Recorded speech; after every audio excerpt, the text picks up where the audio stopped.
Halo teman-teman, sekarang kita lanjut bahas tentang tiang panjang. Kalau minggu lalu yang dibahas adalah komponen biaya yang sering kelewat, nah sekarang kita coba mundur. Sebelum bicara tentang biaya, kita perlu paham dulu apa yang sebenarnya terjadi di lapangan. Kalau teman-teman benar-benar paham alur prosesnya yang terjadi gimana dan ada apa aja, saya rasa teman-teman akan bisa lebih pede ngitung biayanya. Nah, ini saya buat rangkuman tentang apa-apa aja pemahaman teknis yang panjang yang perlu teman-teman tahu. Harapannya dengan paham teknis ini, teman-teman akan menghitung dan juga menganalisa biaya dengan cara yang beda, tentunya lebih baik dibanding dengan yang cuma ngisi dokumen seadanya tanpa memahami komponen pekerjaannya lebih lanjut. Tiang panjang itu adalah pondasi beton pracetak. Bahasa lainnya, kalau teman-teman familiar, tiang panjang ini sering disebut juga dengan paku bumi. Nah, kurang lebih cara pemasangannya juga sama kayak paku. Tiang dipancang ke tanah sampai mencapai kedalaman atau daya dukung sesuai desain dari konsultan perencana. Sekarang kita masuk ke pembahasan gimana bentuk dan ukuran tiang pancang. Tiang pancang umumnya diproduksi di pabrik. Bentuknya, ukurannya, dan juga mutunya itu udah terstandar. Ada 4 bentuk tiang pancang yang biasa dipakai, dibedakan berdasarkan penampangnya. Yang pertama spoon pile, bentuknya bulat berongga. Yang kedua spoon square pile, bentuknya kotak dan juga berongga. Kemudian ada square pile, bentuknya kotak tapi tanpa rongga. Dan yang keempat ada triangular pile, bentuknya segitiga. Nah, ini contoh katalog tiang pancang jenis square pile dari salah satu produsen di Indonesia. Di tabel ini teman-teman bisa lihat informasi tentang dimensi, kelas, berat per meternya berapa, sampai panjang batang tiang. Yang perlu diingat, tabel kayak gini itu biasanya beda-beda tiap produsen. Jadi kalau teman-teman kerja di proyek tertentu, selalu cek katalog dari supplier yang dipakai di proyek itu. Ukuran tiang panjang biasanya udah ditentukan.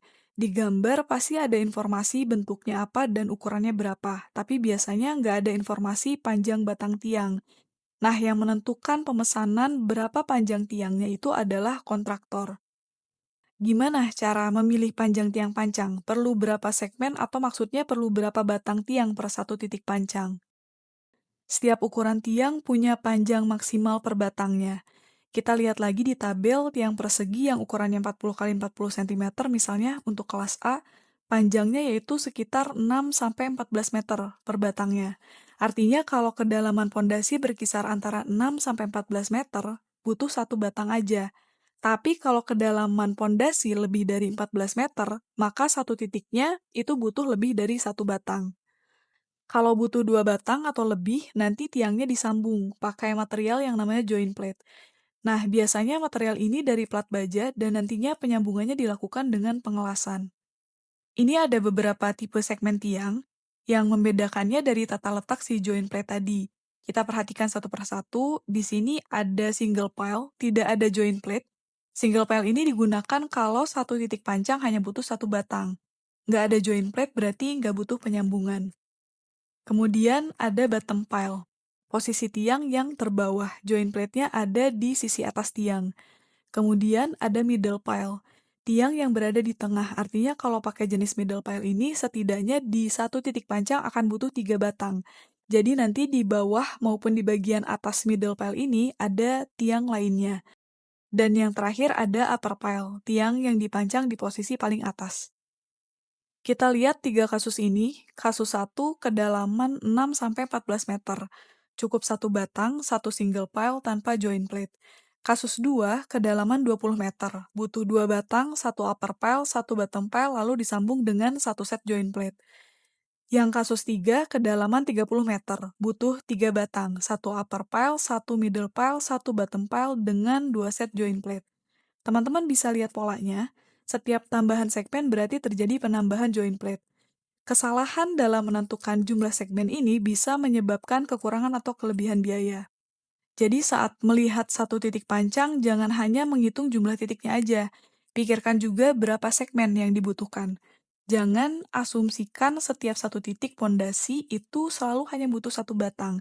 Cari tahu dulu butuh joint plate atau tidak. Kalau butuh joint plate, akan berapa set yang dibutuhkan dalam satu titik pancang. Selanjutnya, apa yang perlu diperhatikan dalam pengangkutan tiang pancang? Dari kedalaman pemancangan yang tadi kita bahas, kita udah tahu nih akan pesan tiang yang berapa panjangnya. Tapi untuk menentukan berapa panjang tiang itu nggak hanya ditentukan sama kedalaman pondasinya aja. Ada satu hal lagi yang teman-teman perlu cek, yaitu akses jalan yang dilalui trailer pengangkut tiang dari pabrik ke lokasi proyek. Ukuran trailer ini akan mengikuti panjang tiang yang dipesan. Artinya kalau teman-teman pesan tiang yang 6 meter, trailernya itu nggak akan sebesar yang angkut tiang panjangnya 14 meter. Ada contoh kasus, misalnya kedalaman pemancangan 14 meter. Supaya nggak ada biaya join plate, kita rencanakan aja panjang tiang yang digunakan juga 14 meter. Tapi setelah dicek, ternyata akses jalan menuju lokasi itu sempit. Trailer, dengan angkutan tiang 14 meter itu nggak bisa mengakses jalan. Yang bisa dilakukan ukuran tiangnya harus diperpendek. Karena nggak bisa pesan yang 14 meter, bukan nggak bisa pesan ya, tapi karena yang 14 meter nggak bisa melalui akses jalan, jadi akhirnya kita bagi menjadi 2 segmen, masing-masing panjangnya 7 meter. Di sini udah kelihatan jelas konsekuensinya, kalau akses terbatas, segmen tiang harus diperpendek, akhirnya menambah jumlah segmen tiang kan ya. Tadi butuh satu segmen, terus dipecah jadi dua segmen, kemudian karena dua segmen jadi butuh join plate, jadi biaya pun ikut nambah. Di atas kertas sih tiang pancang bisa pakai yang 14 meter, tapi tetap aja ujungnya akses jalan yang akhirnya menentukan panjang tiang yang benar-benar bisa dikirim. Sekarang sampai kedalaman berapa tiang pancang biasanya dipasang? Ada dua mekanisme kerja. Yang pertama, end bearing, tiang dipancang sampai tanah keras. Nah, tanah keras itu lapisan yang udah sangat padat, jadi nggak akan mudah turun lagi saat diberi beban. Biasanya kedalamannya di atas 15 meter atau sering baru benar-benar keras setelah 25-30 meter. Tapi ini sangat bergantung pada lokasi proyek ya teman-teman. Nggak mutlak angkanya seperti yang saya sebutkan tadi. Yang kedua ada friction pile. Di sini beban hanya ditahan oleh gesekan antar batang tiang dan tanah di sekelilingnya. Jadi tiang pancang nggak perlu ditanam sedalam tanah keras. Kedalamannya itu ditentukan oleh berapa gesekan yang dibutuhkan untuk menahan beban. Bisa pendek, bisa juga panjang, tergantung beban dan karakteristik tanah di lokasi terkait. Nah, ini yang penting, kedalaman yang tercantum di gambar itu adalah kedalaman rencana. Tapi kedalaman aktual di lapangan seringkali beda sama rencana. Misalnya kedalaman rencana 20 meter, aktualnya itu bisa di 21, 22, atau mungkin di 19. Kenapa ketinggian aktual bisa beda-beda? Karena kondisi tanah di lapangan itu nggak selalu seragam. Sementara kedalaman rencana dibuat seragam karena mengacu pada uji tanah yang hanya dilakukan di beberapa titik sampling aja. Itu sebabnya pekerjaan tiang pancang lazimnya dihitung professional sum. Nilai kontraknya udah ada di awal, tapi nanti akan dihitung ulang, volumenya disesuaikan lagi setelah pemancangan selesai, sesuai kondisi aktual di lapangan. Sekarang, siapa aja vendor yang terlibat di pekerjaan tiang pancang? Yang terlibat itu nggak cuma hanya satu vendor, tapi bisa sampai 5 vendor. Satu, supplier tiang pancang. Dia melakukan pengadaan material tiang pancang dan joint plate. Dua, subkontraktor pemancangan, yang ngurus mobilisasi dan demobilisasi alat pancang, unloading dan handling tiang, sampai proses pemancangannya sendiri. Nah, ini ada poin pemotongan kepala tiang menggunakan alat pancang. Untuk poin yang ini nanti saya bahas lebih lanjut di poin tahapan pelaksanaan.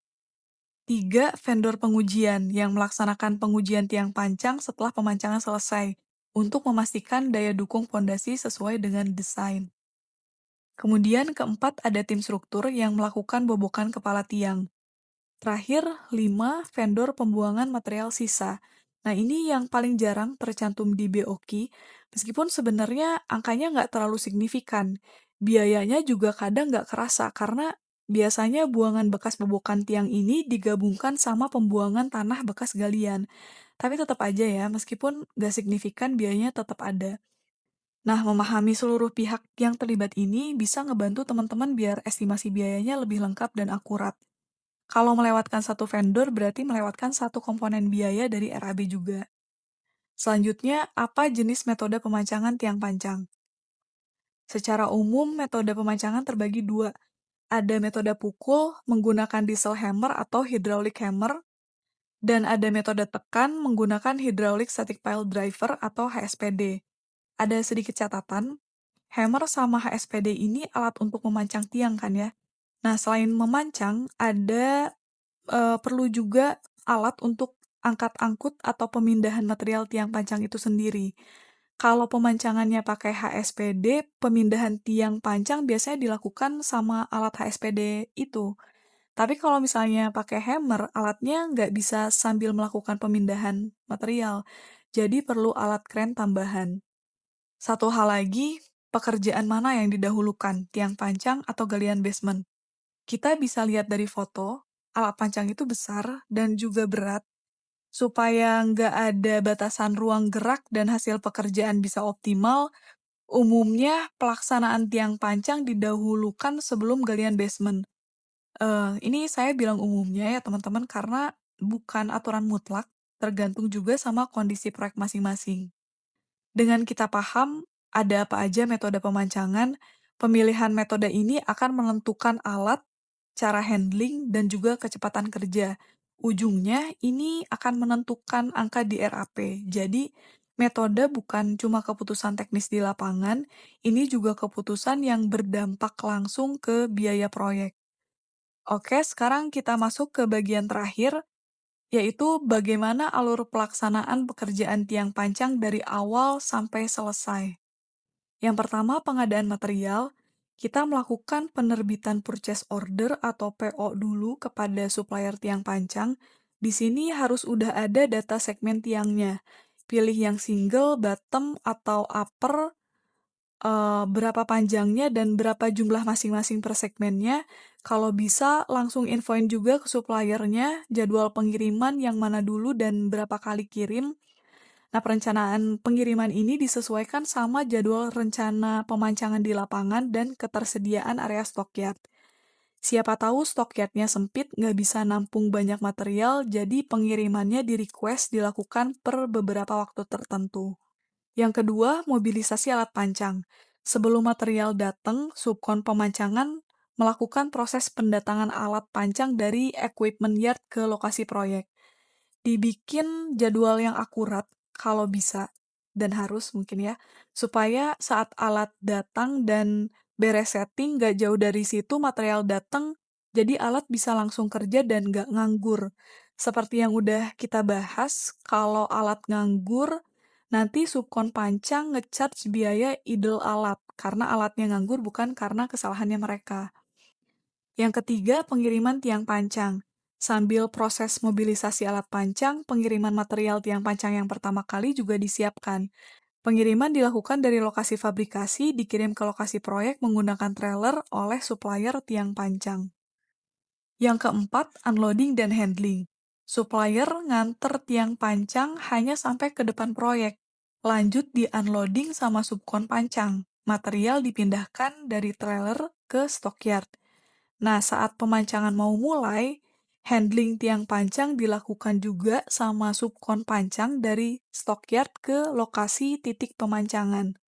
Yang kelima, setelah pemindahan dari stockyard, yang diposisikan tegak lurus pada titik yang sudah ditentukan, kemudian dilakukan pemancangan. Bisa pakai HSPD, bisa juga pakai alat hammer. Yang keenam, jika lebih dari satu batang dalam satu titik fondasi, maka akan dilakukan penyambungan tiang. Nah, ini dilakukan oleh subkon pancang dengan pengelasan pada joint plate. Yang ketujuh, setelah penyambungan dilakukan pemancangan kembali sampai mencapai kedalaman yang ditentukan atau hingga mencapai daya dukung yang disyaratkan. Nah, alat HSPD ini punya sistem monitoring atau calendaring digital yang bisa ngebaca udah berapa kedalaman penetrasi tiang dan gaya tekannya. Kegiatan calendaring ini kemudian dicatat di lembar piling record. Nah, di lembar ini ada satu item yang pernah bikin saya bingung. Teman-teman perhatikan item dolly. Dolly itu sebenarnya istilah untuk bantalan tambahan yang dipasang di atas kepala tiang. Tapi di lembar piling record ini, dolly maksudnya adalah panjang dorongan tiang dari elevasi muka tanah ke elevasi rencana. Kalau posisi akhir tiang setelah pemancangan ada di atas muka tanah, maka tidak akan terjadi dorongan doli. Dan yang perlu diingat, harga per meter dorongan doli itu sama dengan jasa per meter pemancangan. Jadi ini juga adalah komponen biaya yang perlu dihitung. Yang kedelapan, pengujian tiang pancang. Dilakukan oleh vendor pengujian untuk memastikan mutu dan daya dukung tiang. Ada sedikit catatan, ngapain harus uji tiang lagi, padahal tadi udah tercatat di hasil calendering untuk kedalaman dan bebannya. Nah, ini tetap beda ya teman-teman antara calendering dan PDA test. Calendering itu adalah rekaman penetrasi tiang sebagai bukti bahwa tiang telah mencapai gaya tekan yang dipersyaratkan. Sedangkan PDA test itu adalah untuk mengevaluasi kapasitas dan kondisi tiang secara lebih akurat. Yang kesembilan, pemotongan kepala tiang. Beton tiang pancang dikupas, disisakan besi tulangan sepanjang overlap yang dibutuhkan untuk diteruskan ke pile cap. Seringnya bobokan ini dilakukan manual, nanti yang mengerjakan adalah tim struktur bukan lagi dari tim subkon pemancangan. Nah, di BOQ seringkali bobokan kepala tiang ini dihitung satu kali di setiap satu titik pancang. Tapi kenyataannya di lapangan ada kondisi bobokan tiang terjadi dua kali, yaitu ketika posisi akhir pemancangan tiang berada di atas muka tanah. Kalau posisi tiangnya mengganggu pergerakan alat pancang, nanti subkon pancang melakukan pemotongan tiang dan biayanya nanti diklaim ke kontraktor utama. Tapi nanti tetap perlu bobokan yang kedua kali untuk mengupas besi tulangan. Yang ke-10, demobilisasi alat pancang. Saat rangkaian pemancangan sudah selesai, kemudian subkon pemancangan akan melakukan demobilisasi atau pengembalian alat. Di masing-masing tahapan pelaksanaan ini punya kebutuhan sumber dayanya sendiri. 10 tahapan, 10 komponen biaya, terlewat satu aja RAB udah nggak akurat. Jadi teman-teman, di denah tiang pancang cuma kelihatan bentuk penampangnya aja. Di lapangan, satu titik itu menyimpan 10 tahapan dan juga ada 5 vendor yang menentukan berapa biaya yang sebenarnya keluar. Ini dia pembahasan kita hari ini. Semoga setelah ini teman-teman bisa semakin tercerahkan. Kalau ada pertanyaan atau ada request yang ingin dibahas tentang materi apa, silakan teman-teman sampaikan melalui kolom komentar atau bisa chat saya via LinkedIn. Terima kasih, sampai jumpa di kesempatan selanjutnya.